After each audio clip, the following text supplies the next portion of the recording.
We continue our celebration of Memphis, but tonight we're heading a little down south to Mississippi, where a former teacher is honoring her mother who taught for over 3 decades. And it took her 50 years to complete her education as she scraped up enough money to afford it. Rebecca Butcher has the story on the value of a tenacious heart and mind.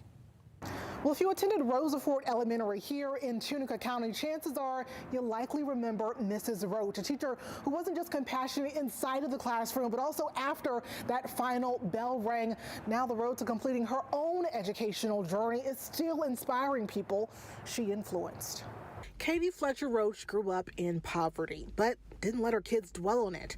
She was born on a plantation in Tunica County where, in those days, the only jobs were primarily chopping and picking cotton. So she chopped and picked cotton. To get out of her situation, Mrs. Roach pursued education, saving what she could for classes while working for 30 cents a day. She would save as many pennies of that as she could until she had enough money to take a class.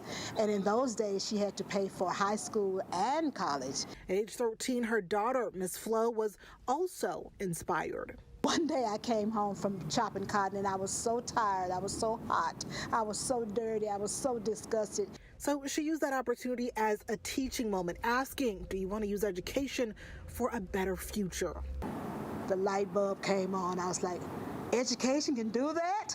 Mrs. Roach told her daughter how she attended college summer school. She had the money for tuition, books, and room, but she didn't have enough money for food.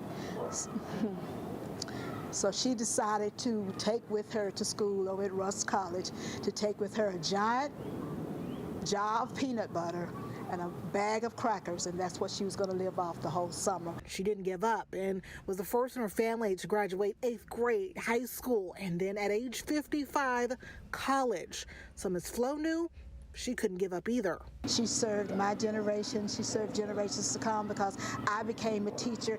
And Miss Flo carried on that torch, the first in the family to finish graduate school. She went on to teach herself for over 40 years. And how does seeing your mother sacrifice like that really motivate you in your life? No matter how many obstacles you run into, just never give up. Just keep going because it can be done. It may not be overnight, but it can be done if you keep the faith. In Tunica County, Mississippi, I'm Rebecca Butcher. Wow, very inspiring.